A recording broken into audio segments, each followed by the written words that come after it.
Assalamualaikum warahmatullahi wabarakatuh. Alhamdulillahil wahidil ahad, al-fardus samad, alladzi lam yalid wa lam yulad wa lam yakul lahu kufuwan ahad. Asyhadu an la ilaha illallah wa asyhadu anna Muhammadan abduhu wa rasuluh.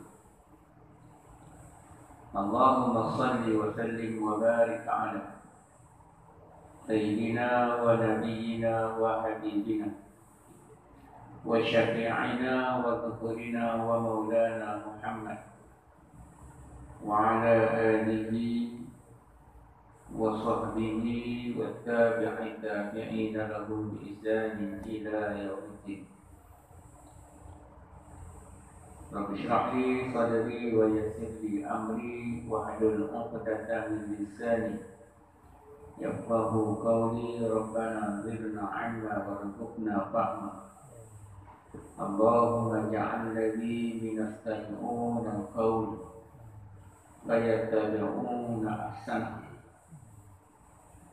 Wa la hawla wa la quwwata illa billahil 'aliyyil 'azim. Alhamdulillah, sama-sama kita panjatkan pujian kepada Allah Subhanahu wa ta'ala. Dipanjangkan umur, diberikan kelapangan untuk sama-sama kita duduk di dalam rumahnya yang penuh dengan rahmat dan keberkatan. Semoga sama-sama kita i'tikaf sepanjang berada dalam rumahnya ini, mudah-mudahan kita diberikan pahala oleh Allah Subhanahu wa ta'ala, insyaAllah. Muslimin muslimat rahimahumullah, malam ini nama yang ke-79 At-Tawwabun Al-Muntaqimah, yang ke-80 Al-Muntaqim. Jawab.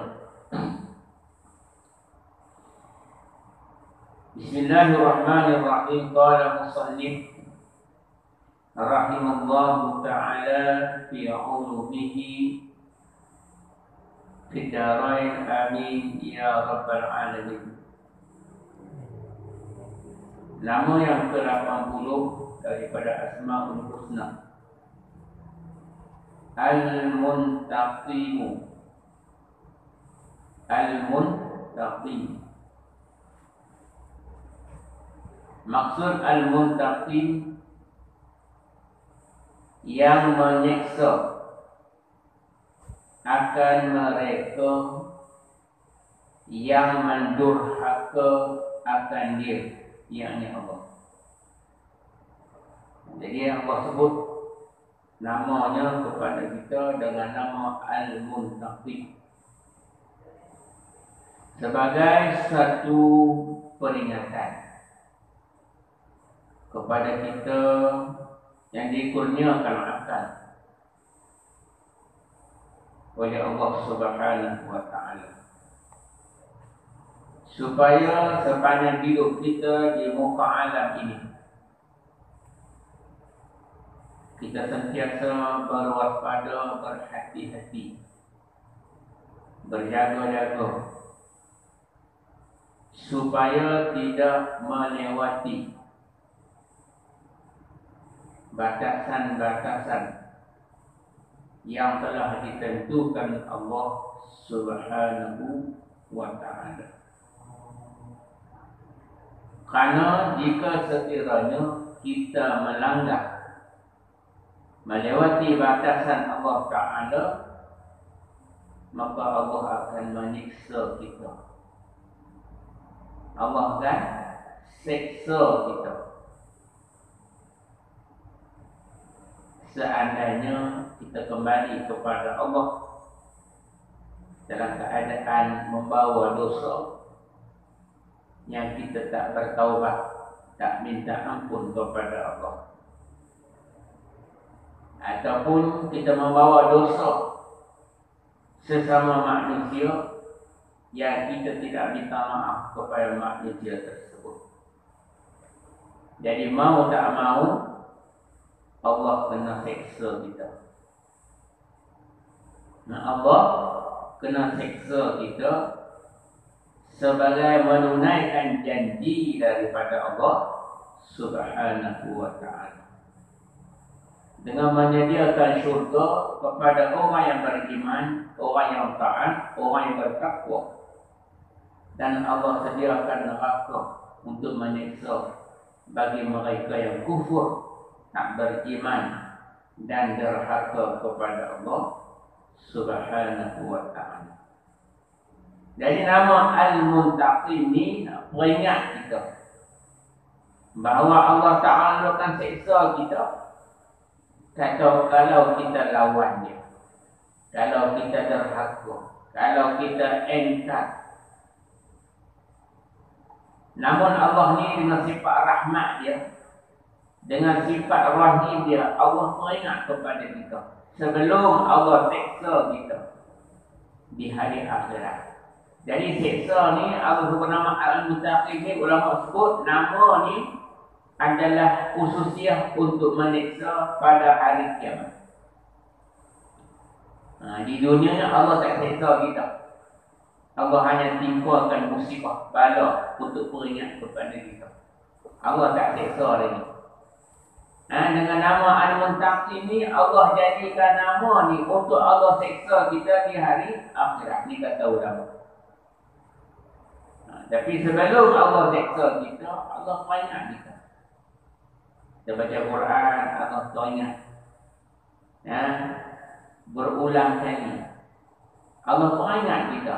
Makna sebelum Allah nak seksa kita, Allah ulang peringatan dia kepada kita. Kita baca Quran, kita akan jumpa peringatan demi peringatan daripada Allah. Dan gambaran-gambaran seksa, dengan gambaran-gambaran azab yang Allah ceritakan kepada kita, nak suruh kita berasa takut supaya kita tidak melanggar batasan larangan Allah Subhanahu wa ta'ala. Jadi Allah banyak dengan sifat rahman Allah Ta'ala, sifat rahim Allah Ta'ala, dengan kasih sayang Allah Ta'ala. Allah banyak kita berulang tadi. Allah bagi ada gambar apa yang bersyurga ni, gambar sifat dia. Ni perangai lagu ni awak ahli syurga, perangai lagu ni ahli neraka. Allah bagi satu persatu kepada kita. Betul Allah sebut, antaranya Allah sebut kepada kita, afallahu amma salafa wa man 'ada fayantaqimullahu minhu wallahu 'azizun dzuntiqam. Allah maafkan apa yang telah lalu, dan sesiapa yang mengulangi kesalahan itu, maka Allah akan menyiksa. Dan ingatlah Allah Maha Kuasa, lagi berkuasa membalas dengan azab siksa. Jadi maknanya kalau kita minta maaf kepada Allah di dunia ni, kita buat salah, kita minta maaf, kita minta ampun, kita bertaubat kepada Allah, semua kesalahan kita yang telah lalu akan diampunkan oleh Allah, dimaafkan oleh Allah. Allah akan terima taubat kita. Tapi kalau kita ulang balik kesalahan tersebut, dalam keadaan kita berbangga dengan kesalahan, dengan penderhakaan kita kepada Allah, dalam keadaan kita tak rasa menyesal bila melakukan kesilapan dan keterlanjuran tersebut, kita ulang, maka Allah panggil kepada kita, maka Allah akan menyiksa kita.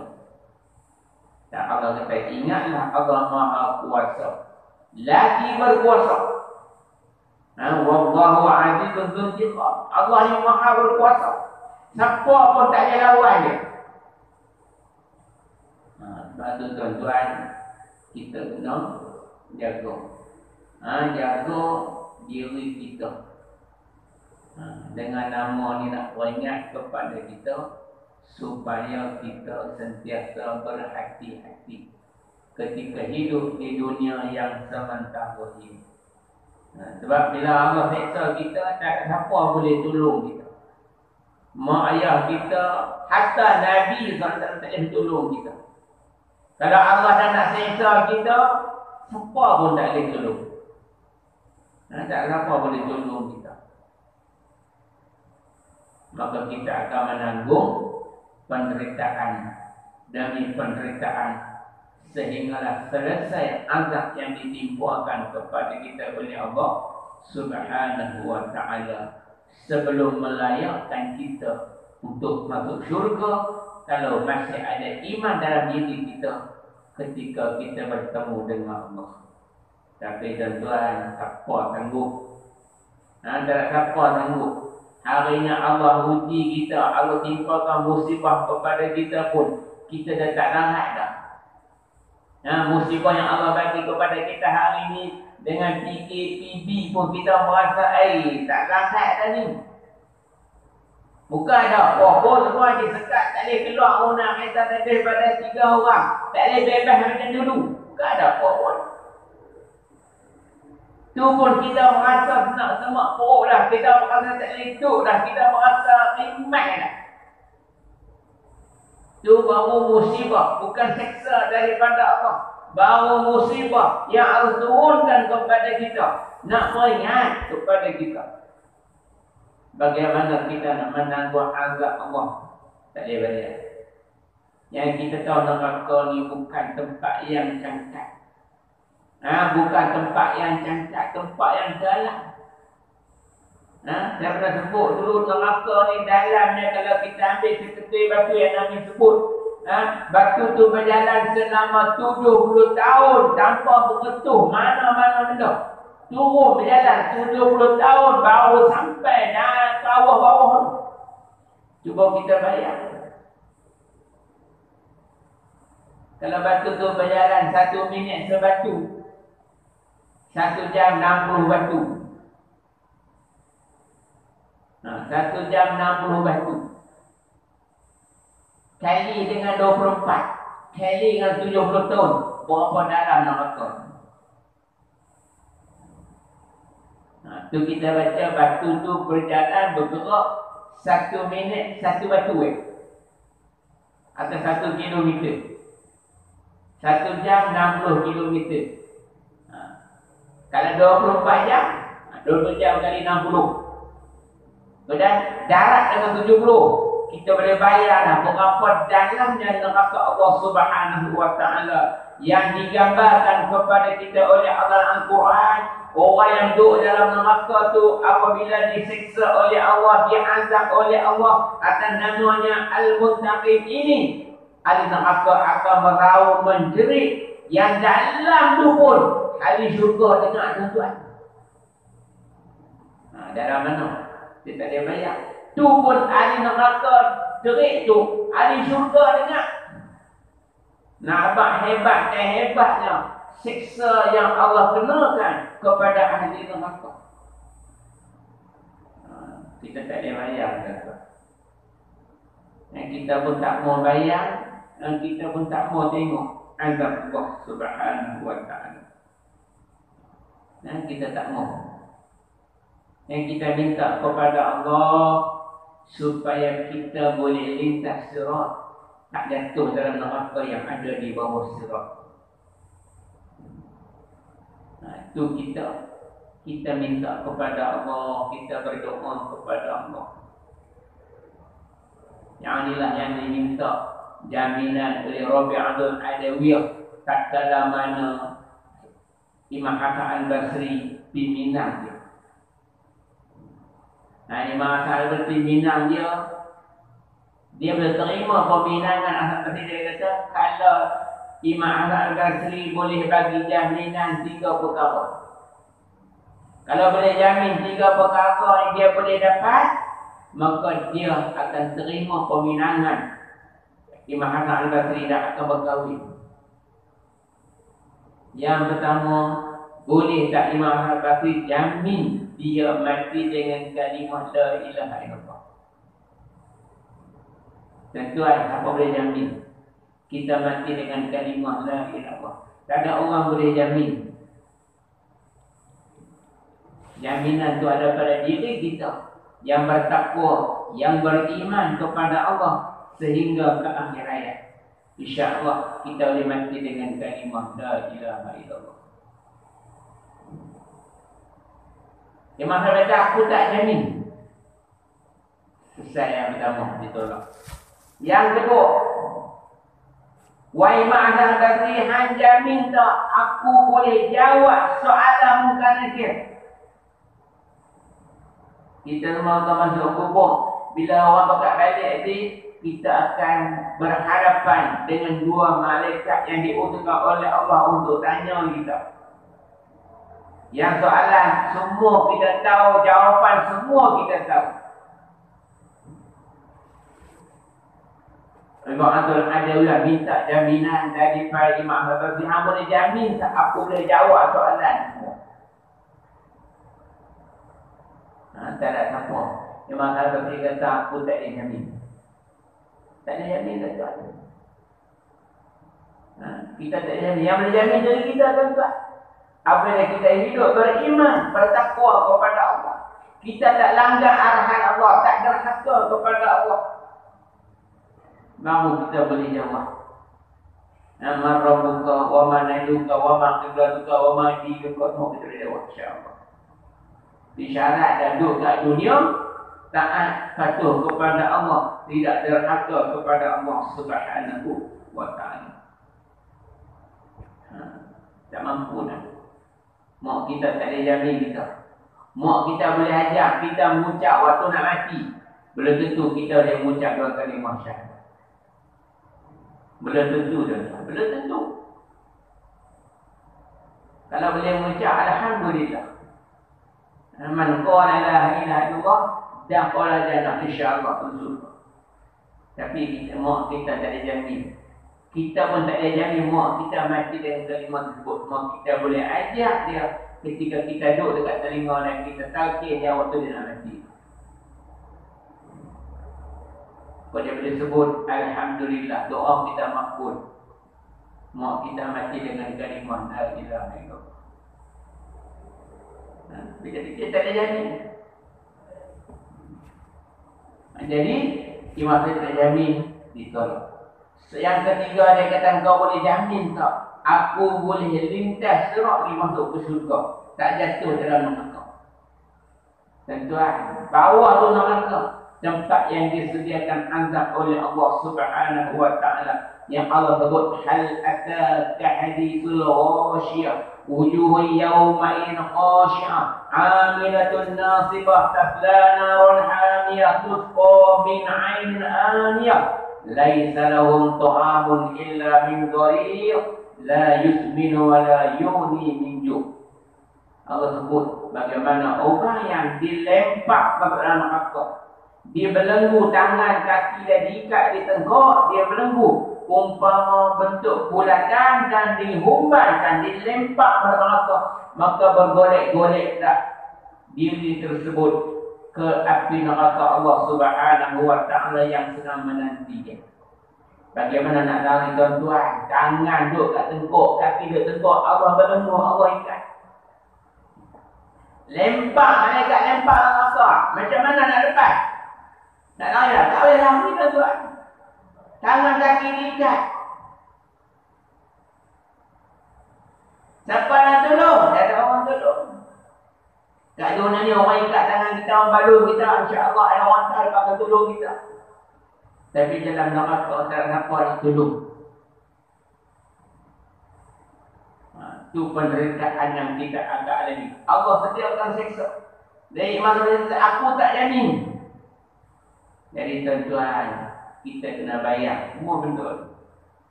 Pasal apa? Dalam neraka yang ada di bawah, yang waktu kita lintas tu kata Nabi SAW, pucuk-pucuk api neraka tu duduk melibat. Duduk melibat. Pucuk api neraka tu duduk melibat.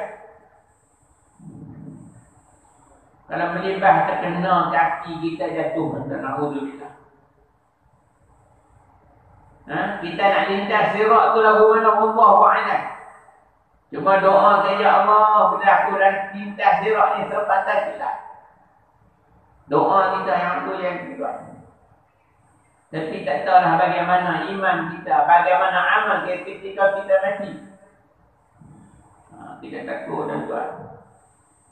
Pasal Allah ni dia akan seksa kita di akhirat apabila kita hidup di dunia ni dalam keadaan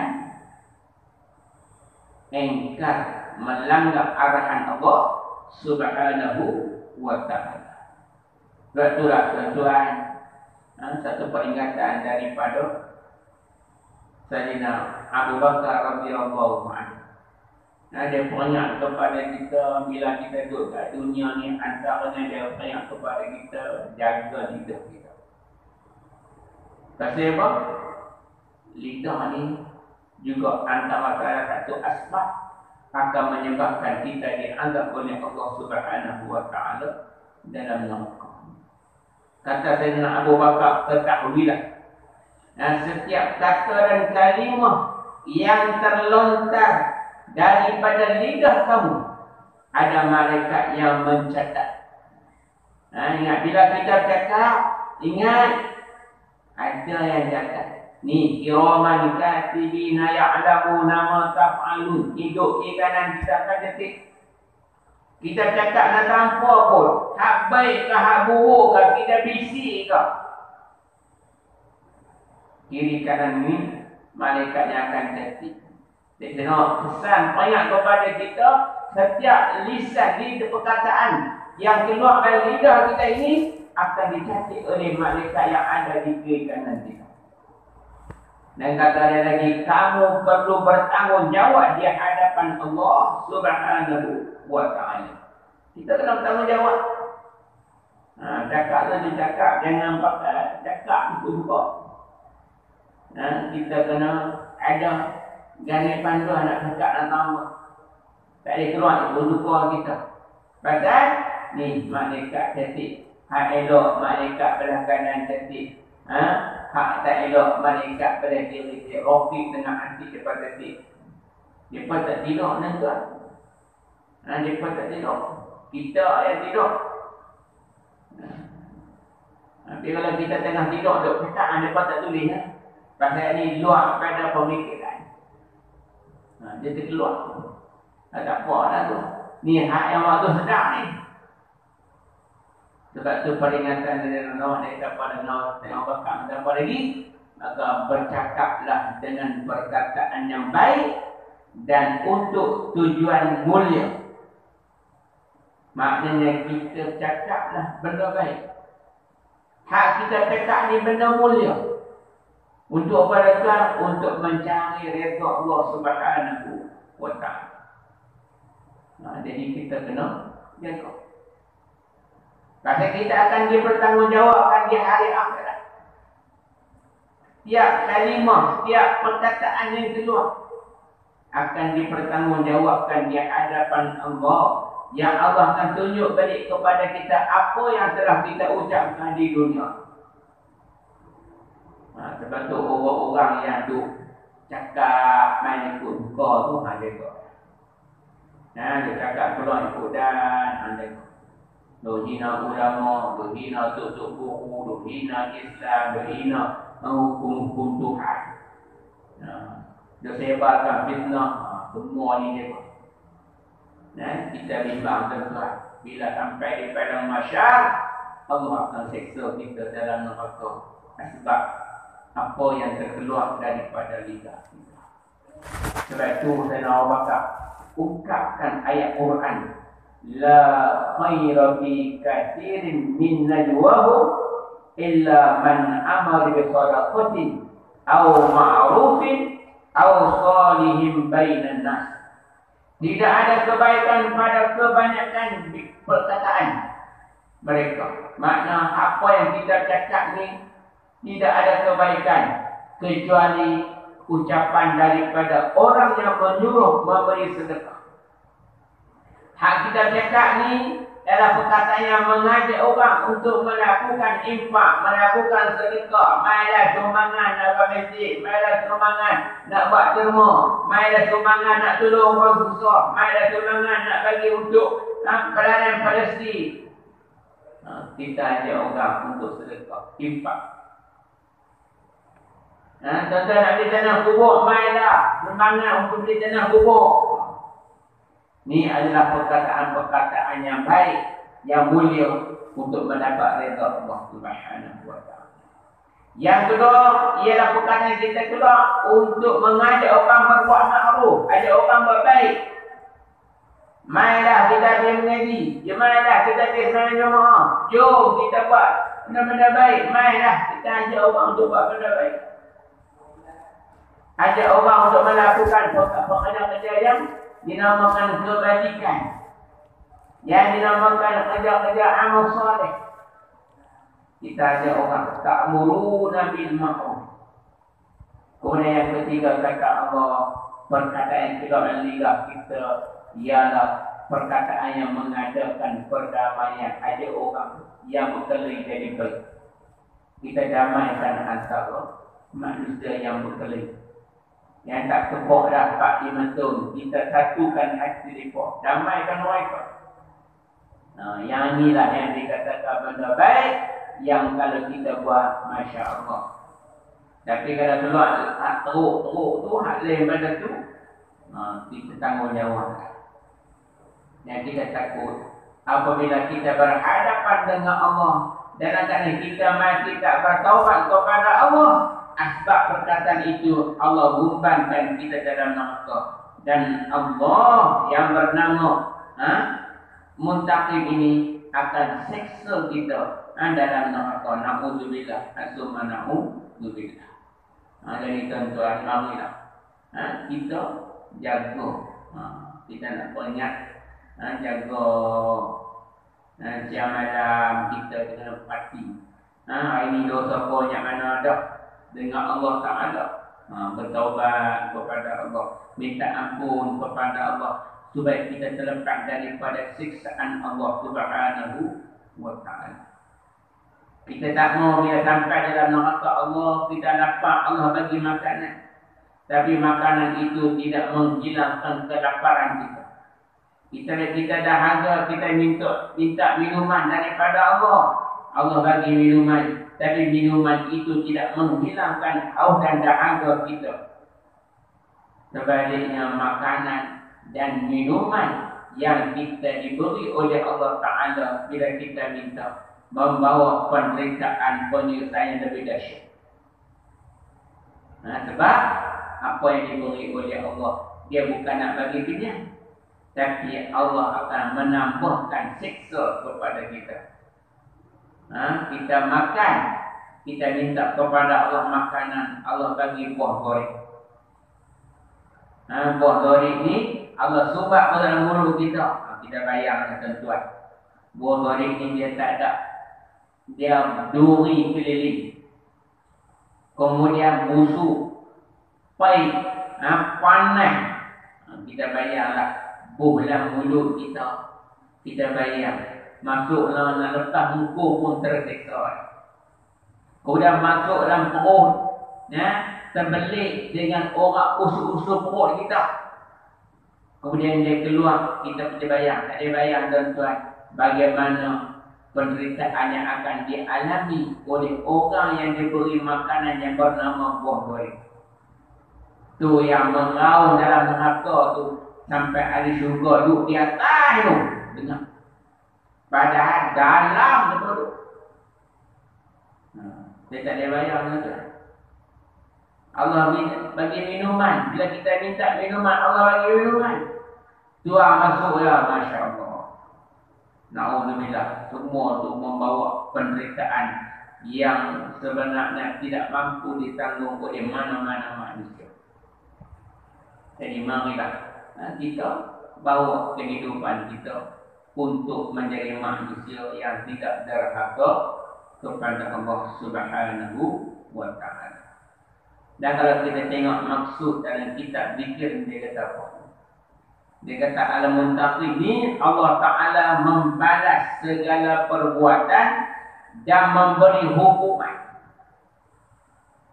Allah akan balas segala perbuatan yang kita buat kat dunia ni. Apa yang kita buat akan dibalas oleh Allah.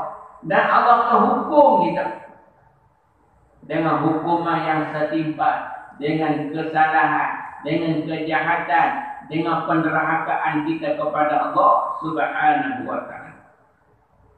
Allah hukum. Jadi bila Allah hukum, tak payah tanggung lagi. Raja kata ni, Allah Subhanahu wa taala Maha lembut dan memaafkan. Allah Maha lembut, Al-Latif, dan awalnya Al-Af, mana pemaaf. Tetapi kita jika segala peluang yang ada hanya digunakan untuk merosakkan diri dan orang lain, Allah tu Maha lembut, Maha pemaaf. Tapi jika peluang yang Allah bagi ni kita guna untuk merosakkan diri kita, kita campurkan diri kita dalam kebinasaan. Dan Allah tu, la tulqu wa la tulqu aydikum ila tahlukah, jangan kamu campurkan diri kamu dalam kebinasaan. Jangan kita biar kita rosakkan diri kita dengan melakukan kejahatan di muka bumi Allah ni.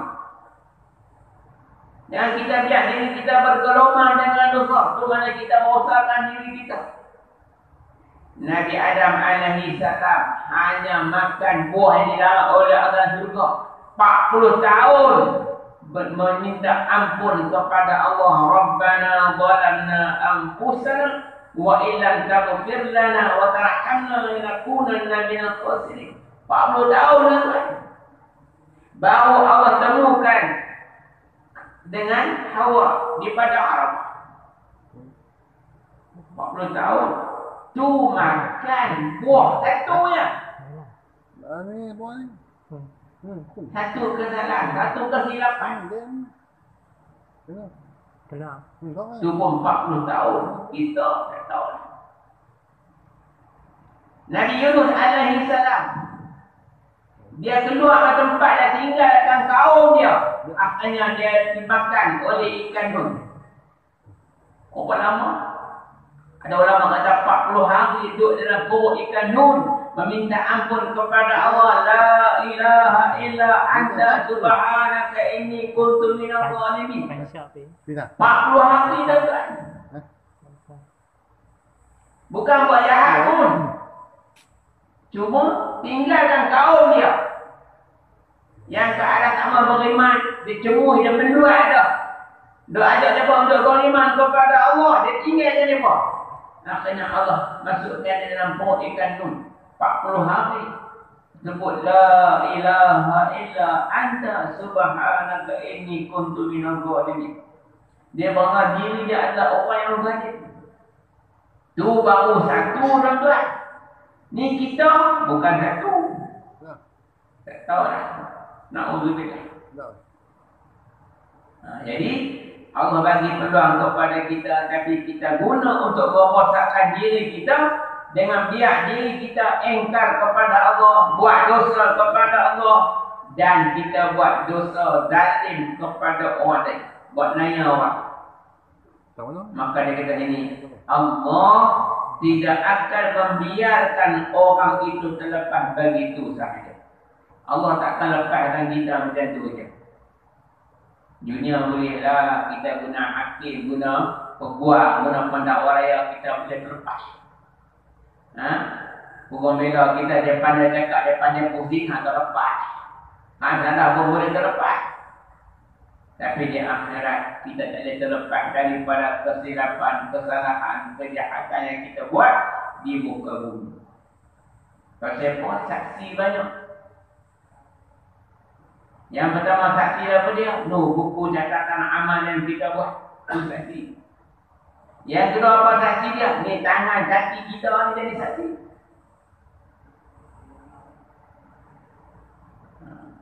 Yang ketiga siapa saksi dia? Ni orang yang kita buat zalim kepada mereka akan jadi saksi di hadapan Allah Ta'ala.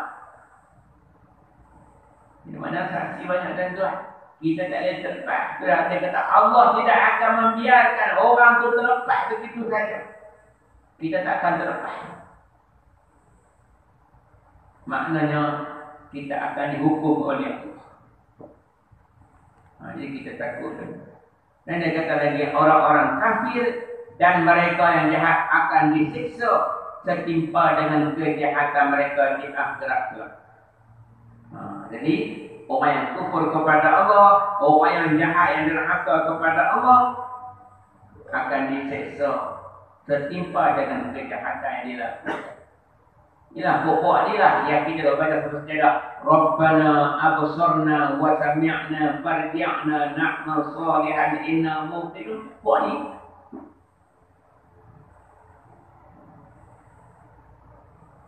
Kita cerita satu kuliah almarhum Taharun ni, yang guru hari ni. Disebut dalam kuliah dia kata di akhir esok semua akan berasa rugi. Semua akan menyesal. Orang baik akan berasa menyesal, orang jahat lagi menyesal. Orang jahat menyesal pada dia buat jahat kat dunia. Allah seksa mereka dengan neraka Allah Subhanahu wa taala.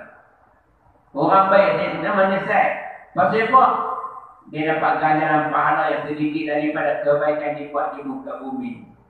Dan kita pernah dengar cerita bagaimana seorang lelaki. Seorang lelaki ketika mana dia mati, dia sebut 3 kalimah. 3 perkataan, 3 ungkapan dia sebut. Yang pertama waktu dia mati dia sebut apa? Yang panjang ataupun yang jauh. Yang kedua dia kata apa? Kalau aku bagi semua tadi. Yang ketiga dia kata kalau aku bagi yang baru. Lepas dia mati, Nabi SAW tanya isteri dia, ada tak apa yang diucapkan oleh lelaki ini ketika dia mati? Maka bini dia pun cerita kat Nabi satu persatu, lalu Nabi tersenyum. Janda ni bawa sayang pasal Nabi senyum. Dia pun tanya Nabi, ya Allah, apakah maksud daripada ucapan suami aku ini? Maka Nabi kata itulah ucapan penyesalan dia ketika mati. Laki tu orang baik dan tuan, orang mulia, orang soleh. Tapi waktu nak mati dia menyesal. Nabi kata dia menyesal di atas apa yang dia buat, yang dia merasa cukup sedikit. Sebab tu yang pertama dia kata, satu ketika suami kamu membawa seorang lelaki buta untuk pergi ke masjid sembahyang jemaah. Pada waktu balik dia tak bawa dah, waktu pergi dia bawa. Maka waktu dia mati dia nampak Allah akan bagi pahala yang sedikit kepada dia. Lalu dia kata, kalau aku bawa dia lebih jauh lagi mana hantar pergi yang tak balik, tentulah pahala aku lebih banyak. Tuan-tuan, menyesal. Kalau kita tak menyesal untuk mati, kita menyesal nak untuk dia. Dia menyesal Nabi kita. Pasal dia nampak Allah bagi ganjaran pahala yang sedikit hanya kerana membawa orang tu. Bukan dia buat baik, cuma dia bawa pi lah. Waktu balik dia tak balik. Yang kedua Nabi kata satu ketika ada lelaki seorang peminta sedekah datang ke rumah kau minta sedekah. Lelaki dalam kefakiran, ada orang fakir yang kelaparan. Dia malam tu dia main dalam keadaan kesejukan, dia kelaparan. Lalu dia minta makanan kalau ada. Dalam rumah kamu waktu tu hanya ada sebiji roti yang apa yang kamu nak makan. Tapi suami kamu ni orang baik, dia masuk rumah, dia ambil makanan tu sebelah, dia bagi kepada peminta sedekah tersebut. Sebelah lagi untuk kamu sekeluarga. Maka waktu dia mati, Allah tunjuk pahala yang sedikit berbanding dengan sebahagian sahaja, separuh dengan roti dia bagi. Maka dia merasa mendesak waktu tu kerana pahala sedikit. Dia kata, kalau aku bagi semua sekali, tentu pahala aku lebih banyak. Dulu. Yang ketiga, satu ketika dia pergi masjid, dia tengok dalam masjid ada seorang lelaki yang kesejukan. Sejuk tak? Seorang lelaki tu yang tak sejuk. Suami kamu ni pakai baju 2 lapis. Satu pakai hak bubuk duduk dalam, hak baru duduk luar. Lalu dia kesian kepada lelaki tu, dia buka baju bubuk tu, dia bagi lelaki tu, hak baru dia pakai. Maka waktu dia mati, Allah tunjuk pahala sedikit yang dia dapat. Kerana dia bagi baju buruk. Sebab tu waktu mati dia kata, kalaulah aku bagi yang baru. Mana kalau dia bagi hal baru, tentu pahala banyak lagi. Tuan-tuan, duk buat baik tu pun menyesal. Kita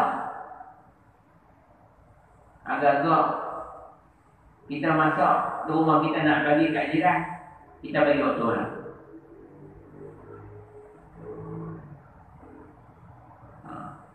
Kita masak siap, kita buat tengok. Itu bagus. Atau kita makan ni, kita habis tu kita bagi. Kita bagi kawan, jiran. Itu kan. Jadi kita dapat pahala juga. Tapi sedih. Nak abang kata, akhirat isu. Orang baik pun menyesal, orang jahat lagi menyesal. Orang baik menyesal kan dia dapat gambaran, dia dapat pahala yang sedikit dari kebaikan dia buat. Orang jahat menyesal kerana disiksa oleh Allah dalam neraka. Yang kita baca, Rabbana walau taro idil mujrimuna naqidu ru'usihim 'inda rabbihim.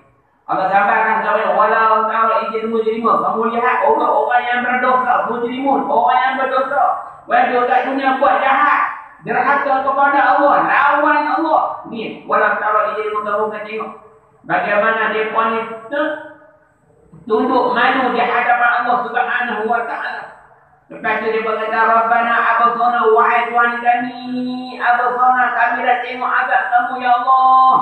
Hebatnya, dahsyatnya kami tak ampun tengok ya Allah. Wa sami'na, kami dah dengar ya Allah. Hebatnya siksaan kamu. Kita waktu tu kita menyesal, maka tiada peluang untuk kita kembali kepada Allah. Dan bukan kata yang tu dia kita menyesal. Nah, satu ayat Al-Quran, saya tak ingat surah apa. Allah sebut dalam Quran bahawa waktu kita nak mati itu pun kita minta tangguh kepada Allah. Ketika mana roh kita sedang dicabut oleh malaikat Israel alaihi salam, waktu tu kita minta, ya Allah, tangguhkan kematian aku ya Allah. Aku nak buat amal soleh ya Allah. Aku nak bertawab kepadamu ya Allah. Berilah peluang kepada aku sekali lagi ya Allah. Kita minta dan doa. Maka Allah jawab permintaan kita waktu nak mati itu, sesungguhnya permintaan kamu hanyalah sia-sia. Allah kata sia-sia. Makna bila sampai masa, tak ada peluang lah untuk kita tambah umur ada. Tidak akan diperlewatkan walaupun satu saat, atau dipercepatkan walaupun satu saat. La yastaqdimun wa la yastakhirun. Tak ada. Sampai masa mati. Kita minta tangguh pun Allah kata sia-sia. Sebab tu tuan-tuan, inilah masa yang Allah bagi kepada kita. Bila dia kata ini, orang yang kufur kepada Allah, yang jahat akan disiksa setimpal dengan kejahatan mereka di akhirat kelak. Dan dia kata apa lagi? Dan nerakalah tempat kediaman mereka. Na'udzubillah. Jadi tuan-tuan, marilah kita suluh diri kita. Selama kita hidup ni tuan-tuan, kita ni orang baik ke orang jahat? Kita suluh put dada tanya iman kita. Lama ni aku ni baik ke jahat? Kalau kita berkata aku tak baik, tobat kepada Allah, ubah Tuhan. Ubah kehidupan kita. Kalau kita berkata kita baik dah, tingkatkan istiqamah dan tingkatkan keimanan kita kepada Allah Subhanahu wa ta'ala. Jadi kita sebut, maknanya orang tak boleh nilai kita. Orang boleh habaq kita lagu ni, tapi orang tak boleh paksa kita untuk berubah. Tapi kita lah yang kena paksa diri kita untuk berubah. Jadi marilah kita renung, kita muhasabah. Ada yang marah tadi kata kita kena sediakan satu saat, satu masa, satu detik dalam kehidupan kita setiap hari ini. Ada masa yang kita peruntukkan untuk muhasabah diri kita. Untuk muhasabah diri kita. Jadi kita kena ada masa untuk muhasabah. Kalau tak buat macam mana 1/3 daripada hari ini, sekurang ada jam 2 yang kita guna untuk muhasabah diri kita. Supaya kita boleh buat pembaharuan dalam kehidupan kita. Untuk tingkatkan keimanan kita, ketakwaan kita kepada Allah Subhanahu wa ta'ala. InsyaAllah. Jadi pada itulah untuk malam ni, dan kita tengok apa amalan yang boleh kita ambil untuk nama Allah Ta'ala Al-Muntaqim. Disebut dalam kitab ni, yang pertama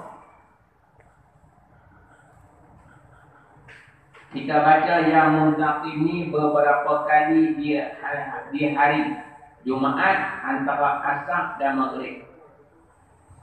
Bacalah dalam bentuk bilangan yang ganjil, beberapa kali ganjil antara Asar dan Maghrib hari Jumaat.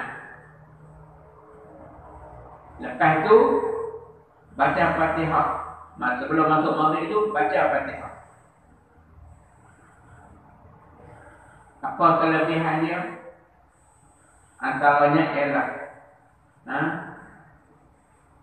kita tidak akan merasa takut dan bimbang dengan musuh yang ada di sekeliling kita. Allah akan hilangkan ketakutan kita kepada musuh yang ada di sekeliling kita.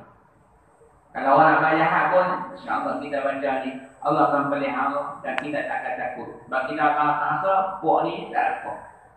Tak payah bagi mudarat kepada kita. Jadi kita baca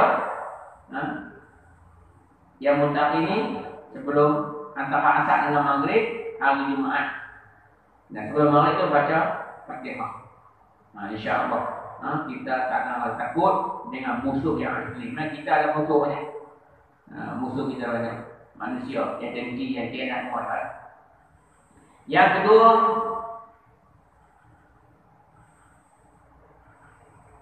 kalau ada musuh kita berjahat kat kita,